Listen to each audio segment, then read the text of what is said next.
So friends, welcome to the second part of the DGMA Circular Legislation number 2 2019, that is upon the women employment and the exemption from the provisions of section 46 of the Mines Act 1952. So we will talk about the SOP guidelines in this video. Let's start. तो अब चलते हैं annexure में, जहाँ पे दिया गया है guidelines for framing standard operating procedure for adoption by the mines owner. यहाँ पे दिया है कि गाइडलाइंस यहाँ पे सेट किया है डीजीएमएस, जो माइंस ओनर और माइन मैनेजमेंट को फॉलो करके एसओपी रेडी करना पड़ेगा। तो यहाँ पे बोल रहा है कि जो माइन ओनर है या जो माइंस मैनेजमेंट है वो एक एसओपी रेडी करेगा एम्प्लॉयमेंट ऑफ वुमेन के लिए जो अंडरग्राउंड में काम करेंगे, या अगर अबव ग्राउंड ओपन कास्ट में काम करते हैं तो इन बिटवीन रात का जो टाइम है, मतलब शाम का 7 बजे से लेके सुबह का 6 बजे तक, जो एग्जम्पशन है 1952 का। ठीक है। सेकंड है desired SOP shall be framed in locally spoken and understood language.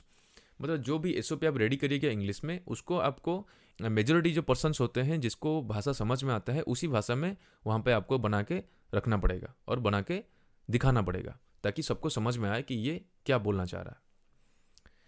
ये हो गया उसका इंट्रोडक्शन। अब बात करते हैं उसमें फैसिलिटीज़ क्या क्या होना चाहिए। तो ये एसओपी का जो गाइडलाइंस है इसमें टोटल 7 पॉइंट्स है, जो मेन उसका सेक्शंस है। एक है infrastructure, then specified jobs on locations, then administration, then relaxation for specific reasons, then duties and responsibilities, then inspection schedule, and last feedback and revision for effectiveness. तो हम लोग यहाँ पे एक एक करके बात करेंगे। फर्स्ट है इंफ्रास्ट्रक्चर, मतलब जो बिल्डिंग के बारे में बात करेंगे, कौन सा एरिया हो गया, कौन सा शेल्टर रहेगा, कैसे उसका वॉशरूम कैसे रहेगा, तो फैसिलिटीज़ जो है उसके बारे में बात करते हैं। First, appropriately located functional washroom for women. Women के लिए एक अच्छे जगह पे सेपरेट वॉशरूम रखना पड़ेगा। Second, creche room with breast feeding facility with adequate staff. एक क्रिस रूल है जो होता है कि जो वुमेन है उनका जो बच्चे लोग छोटे छोटे रहते हैं तो वो साथ में लेके भी ड्यूटी आ सकते हैं, तो वो जाएंगे ड्यूटी और बच्चे लोग रहेंगे एक क्रिस रूम में। वो क्रिस रूम में स्टाफ्स भी रहेंगे और वहाँ पे बच्चे लोग को वो रखेंगे उतना टाइम, और उसमें ब्रेस्ट फीडिंग का भी फैसिलिटी हो सकता है। जो लोग छोटे छोटे बच्चे हैं, जो दूध पिया हुआ बच्चे हैं, उनके लिए भी फैसिलिटी होना चाहिए। Third, appropriately located separate rest shelter with security and washroom facility. जो रेस्ट शेल्टर होता है वो एक सेपरेट रेस्ट शेल्टर रहेगा, उसमें वॉशरूम फैसिलिटी तो रहेगा ही अच्छा वाला, उसके बाद वहाँ पे सिक्योरिटी भी रहेंगे। वो सिक्योरिटी फीमेल्स होंगे, फीमेल गार्ड्स वहाँ पे रहेंगे। ठीक है। लाइटिंग, ऑब्वियसली अच्छा लाइटिंग होना चाहिए, जो वर्क प्लेस है या पाथवे जिसमें आना जाना करेंगे पाथवे, और जो रेस्ट रूम्स होता है। उसके बाद closed circuit television at conspicuous places with back end support.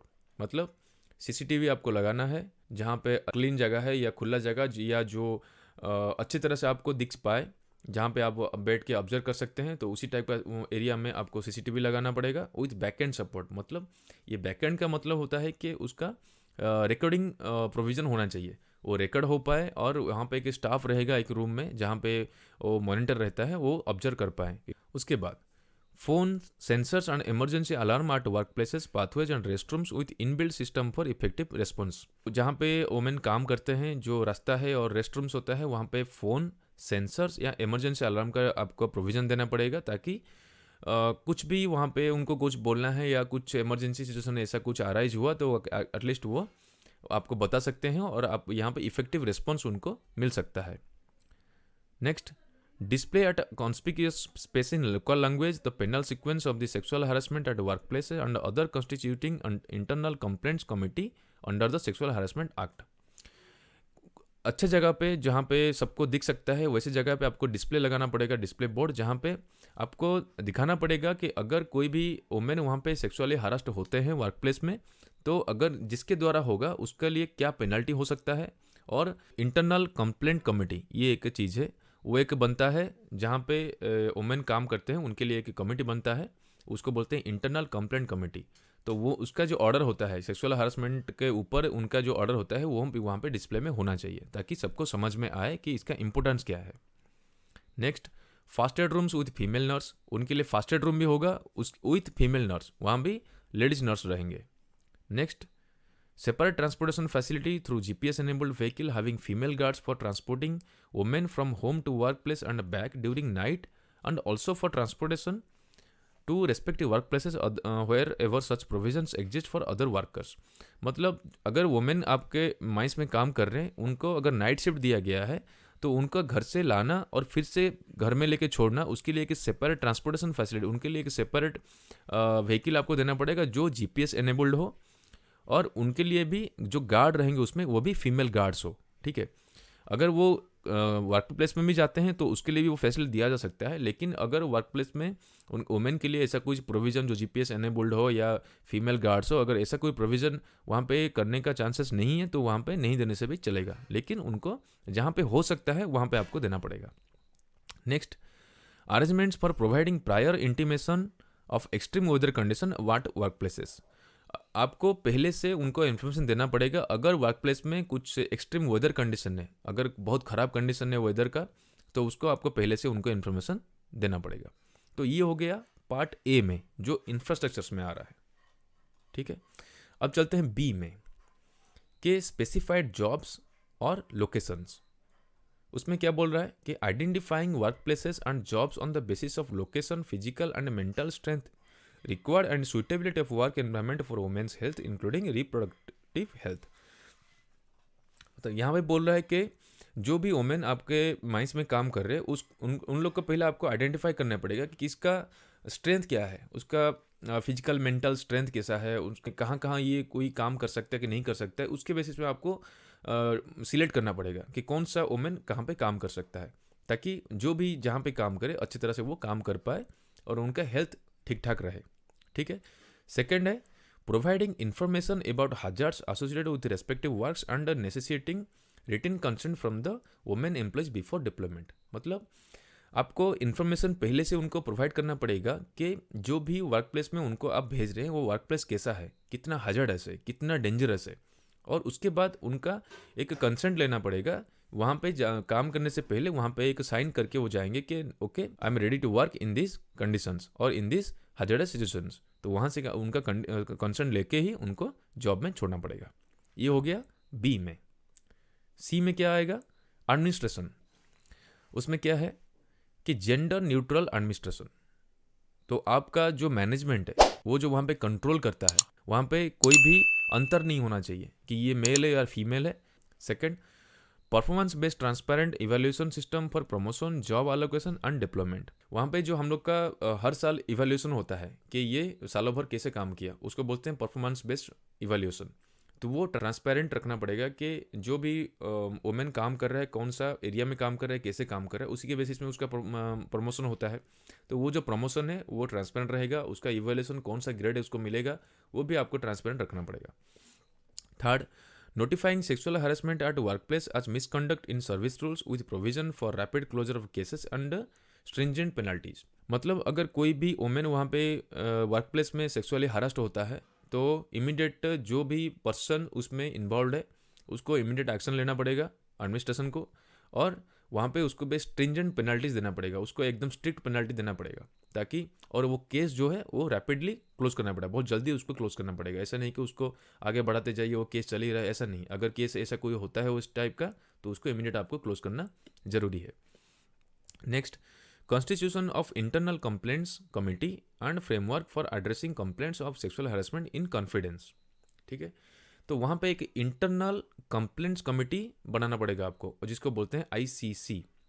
उसमें जो भी सेक्सुअल हैरेसमेंट वाला केस होता है उसको वहाँ पे एड्रेस होगा, या उसी के ऊपर जो भी इंक्वायरी होगा या पनिशमेंट होगा, जो भी होगा वो आईसीसी वाले करेंगे, लेकिन इन कॉन्फिडेंस। मतलब इसको सबको डिस्क्लोज नहीं करना है कि ये सब केस कुछ हुआ है या करना है। जो भी अगर कोई कंप्लेंट होता है तो उसके ऊपर आईसीसी उसमें काम करेगा। Next, system for insulating complainants against retaliation. Administration का काम क्या रहेगा कि जो भी कंप्लेन आता है, जो भी पर्सन वहाँ पे कंप्लेन करने जाता है कि ऐसा कुछ सेक्सुअल हैरेसमेंट वाला केस हुआ, तो उसको आपको आइसोलेट करके रखना पड़ेगा। मतलब आपको डिस्क्लोज नहीं करना है कि ये कंप्लेन किया है। ठीक है, क्योंकि उसके ऊपर रिटेलिएशन भी हो सकता है, उसके ऊपर हार्म भी आ सकता है बाद में, तो उसको आपको कॉन्फिडेंशियली वो सब काम करना पड़ेगा, सेंसिटिव है। Next, systematic training on gender sensitivity for all self defence for women employees, how to deal with mental, physical and sexual harassment. आपको सिस्टमेटिक ट्रेनिंग देना है वुमेन को, कैसे सेल्फ डिफेंस करना है अगर कोई इस टाइप का सिचुएशन आता है जो आपको कोई मेंटली या फिजिकली हैरेस कर रहा है या सेक्सुअली हैरेस कर रहा है, तो आपको उन लोग को सिखाना पड़ेगा कि सेल्फ डिफेंस कैसे करना है। Next, provision for free access to legal aid in cases of crime against women. वहाँ पे ऐसा प्रोविजन आपको देना पड़ेगा कि आपको लीगल एड उनको देना पड़ेगा, जो भी लीगली उनको सपोर्ट मिल सकता है, चाहे पुलिस से हो चाहे कोर्ट से हो, आपको सपोर्ट करना पड़ेगा। Next, holding workshops and community talks for sensitizing, enhancing cooperation and cohesion among workers at respective workplaces at frequent intervals and helping employees to develop their own mechanism for dealing with issues related to gender bias and harassment of all kinds। तो कुछ कुछ आपको बीच में जो workshop करना पड़ेगा। Workshop मतलब क्या, जैसे कि कॉन्फ्रेंस होता है, कुछ सेमिनार होता है, उस टाइप का आपको एक्टिविटी करना पड़ेगा ताकि सबको समझ में आए कि ये कितना सेंसिटिव है। कोई जगह में जैसे मेन और वुमेन दोनों एक साथ काम कर रहे हैं, तो वहाँ पे उनको डेवलप करना पड़ेगा कि इस टाइप का सिचुएशन को किस तरह से अपने हिसाब से डील करना है। Next, holding workshops on provision of the sexual harassment of women at workplace, prevention, prohibition and redressal act 2013 for members of internal complaint committee. जो आईसीसी मतलब इंटरनल कंप्लेंट्स कमेटी जो होता है, उसमें भी जो कमेटी में मेंबर्स होते हैं उनके लिए भी आपको वर्कशॉप या इस टाइप का कॉन्फ्रेंस, कुछ मीटिंग ऐसा कुछ आपको रखना पड़ेगा ताकि उन लोग को भी समझ में आए कि जो हम लोग का सेक्सुअल हैरेसमेंट ऑफ वुमेन का जो एक्ट है 2013 में, उसके प्रिवेंशन, प्रोहिबिशन एंड रिड्रेसल, उसके बारे में उन लोग को समझ में आए। Next, publishing the number of cases filed, disposed of and quantum of penalties awarded in each of cases related to sexual harassment and workplace. उसके बाद अगर वर्कप्लेस में जो भी सेक्सुअल हैरेसमेंट का केस आता है, उसको आपको पब्लिश करना पड़ेगा कि कितना केस आया और कितना केस सॉल्व हुआ और उसका पेनल्टी कितना डेंजरस हुआ है, उसको आपको बताना पड़ेगा सबको, ताकि सबका दिमाग में रहे कि ये कितना इंपॉर्टेंट और डेंजरस हो सकता है। Next, adopt policy that prohibited unwelcome behaviour constituting sexual harassment at workplace, prevented sexual harassment through orientation, awareness and sensitizing session, and encouraged women employees to raise issues of sexual harassment at specified forum। तो वहाँ पे policy बनाना पड़ेगा administration को कि जो भी person से, जो भी लेडीज़ वहाँ पे काम कर रहे हैं, अगर उस टाइप का केस कहीं सेक्सुअल हरासमेंट में अगर वो लोग फेस करता है, तो एटलीस्ट वो अपना आवाज़ उठाए, जाके वहाँ पे कंप्लेन करे। मतलब एक डर बैठता है कि अगर मैं आवाज़ उठाऊंगा तो मेरे साथ क्या हो सकता है, कुछ हार्मफुल भी हो सकता है। तो उनको वो चीज़ को बताना पड़ेगा कि कोई डर ना रहे, अगर ऐसा कुछ कोई फेस करता है तो इजीली आके वो कंप्लेन कर सकता है। पुलिस में वो भी होना चाहिए कि जो बिहेवियर्स होता है जो सेक्सुअल हरासमेंट के साथ रिलेटेड है, उस टाइप के बिहेवियर को भी पुलिस में आपको मेंशन करना पड़ेगा ताकि सबको समझ में आए और उसका सेंसिटिविटी क्या है। अब चलते हैं D, relaxation for specific reason. कौन सा स्पेसिफिक रीजन में रिलैक्सेशन मिल सकता है? Relaxation in reporting time, duration of continuous work as deemed necessary etcetera for pregnant and lactating women during monthly menstrual period. तो उसमें वुमेन को कुछ कुछ एरिया में उनको रिलैक्सेशन देना पड़ेगा कुछ कुछ रीजन से। लाइक जैसे कोई प्रेग्नेंट है और कुछ अगर होते हैं जैसे बच्चे लोग को ब्रेस्ट फीडिंग कराते हैं, और जो मंथली साइकिल्स होता है तो उनमें उनको रिलैक्सेशन देना पड़ेगा। Next, duties and responsibilities. तो हम लोग का जो ड्यूटीज रिस्पॉन्सिबिलिटी होता है वो भी उस एसओपी में आपको मेंशन करना पड़ेगा। तो owners obligation in creating safe working environment for women, constituting internal complaint committee under sexual harassment of women act, workplace prevention, prohibition and redressal act 2013 and all the above mentioned provisions, duty of every person employed in mine in respect of protecting dignity of women. तो duties और responsibility में क्या आएगा कि जो owner है mines का, वो क्या क्या बनाएगा, एक सेफ वर्किंग एनवायरनमेंट वहाँ पे बनाना चाहिए। अगर आप अपना माइंस में वुमेन को एम्प्लॉयमेंट दे रहे हैं, मतलब वहाँ पे एक एनवायरनमेंट अच्छा होना चाहिए ताकि उनको सेफ लगे वहाँ पे काम करना। सेकंड, वहाँ पे एक आईसीसी आपको बनाना पड़ेगा जो इंटरनल कंप्लेंट्स कमेटी होता है। इंडिया का जो एक्ट है sexual harassment of women at work place act 2013, उसके हिसाब से आपको आईसीसी वहाँ पे बनाना पड़ेगा। और जितने भी पर्सनस वहाँ पे एम्प्लॉयड है वो वर्किंग एनवायरनमेंट ऐसा होना चाहिए ताकि वो जो लेडीज़ लोग काम कर रहे हैं उनका प्रोटेक्शन के लिए सब कोई तत्पर रहे। Next, development of women at isolated and far away places at work with all precautionary measures. अगर कोई वुमेन थोड़ा सा आइसोलेटेड एरिया में उनको काम मिला है या थोड़ा सा दूर वाला एरिया में काम मिला है जिसमें हम लोग का आना जाने का थोड़ा सा टाइम लग सकता है, तो उस एरिया में अगर काम कराएंगे उसको, तो उसमें प्रिकॉशनरी मेजर्स जितना भी हो सकता है प्रिकॉशंस वहाँ पे लेके उनको काम करने के लिए दे सकते हैं। उसके बाद preparing handout and handbook on rights and obligation for every employee. उसमें ओनर का ये भी ड्यूटीज रहेगा कि जो हैंडआउट से छोटा छोटा हैंडबुक भी वो बनाएंगे, जिसमें जितना भी एम्प्लॉयज़ है उनका क्या क्या राइट्स है और क्या क्या ऑब्लिगेशंस होना चाहिए वो चीज़ उसमें रहेगा। Next, provision of crèche and maternity benefit act. तो क्रीच एंड मैटरनिटी बेनिफिट भी उनको देना पड़ेगा। Next, duty of every person employed in mine in respect of protecting dignity of the women. जितने भी माइंस में लोग काम कर रहे हैं उनका ड्यूटी भी होना चाहिए कि जो भी लोग काम कर रहे हैं उनका डिग्निटी को प्रोटेक्ट कर पाए। Next, development of women during the hours of 6 AM and 7 PM in underground mines will be in groups आज नोटिफाइड बाय द गवर्नमेंट। जो वोमेन काम कर रहे हैं सुबह का 6 बजे से लेकर शाम का 7 बजे तक इन अंडरग्राउंड माइंस, मतलब अंडरग्राउंड माइंस में जो सुबह का 6 बजे से लेकर शाम का 7 बजे तक वोमेन जो काम करते हैं, तो उनका जो एक ग्रुप में काम करेंगे वो गवर्नमेंट का जो नोटिफिकेशन है उसी के हिसाब से होना चाहिए। अब चलते हैं नेक्स्ट, इंस्पेक्शन शेड्यूल। जो इंस्पेक्शन आप करेंगे उसका शेड्यूल क्या होगा। Developing a checklist for effective implementation of control measures. एक चेकलिस्ट आपको बनाना है जो इफेक्टिवली आप इंप्लीमेंट कर सकते हैं कंट्रोल मेजर्स को।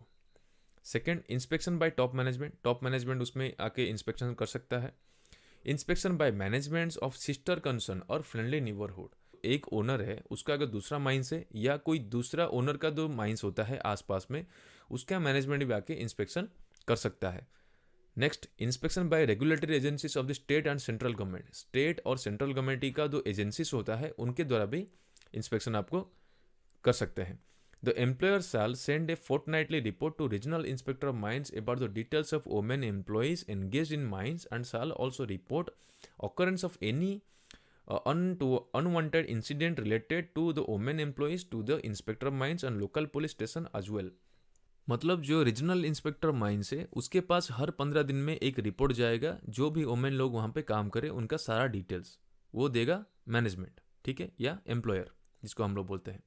उसके बाद अगर कोई इंसिडेंट होता है, कुछ अनवांटेड इंसिडेंट्स जो होता है, अगर वैसा कुछ माइंस में घटता है तो उसको भी रिपोर्ट देना पड़ेगा इंस्पेक्टर माइंस को और लोकल पुलिस स्टेशन को।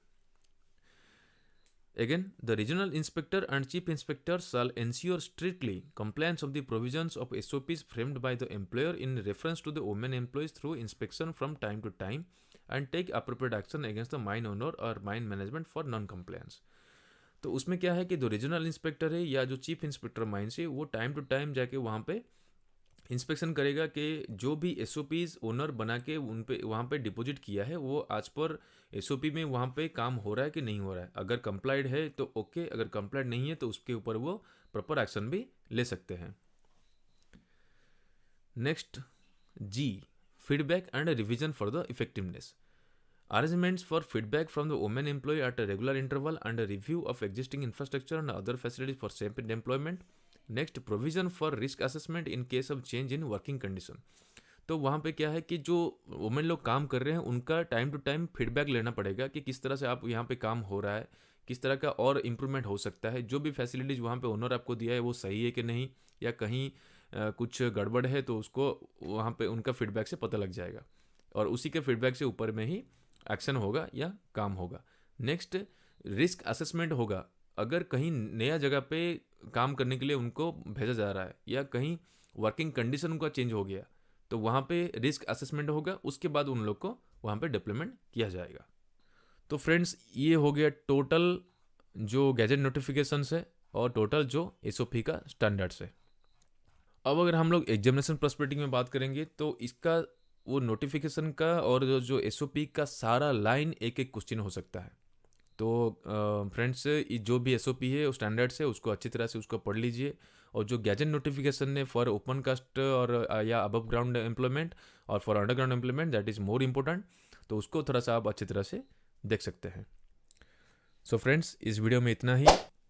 अगर आपको वीडियो अच्छा लगा है तो please like and share and please subscribe my channel, क्योंकि एक एक वीडियो बनाने के लिए बहुत टाइम देना पड़ता है, बहुत टाइम इन्वेस्ट करना पड़ता है। तो thank you. See you in another video with another topic or another subject. Thank you.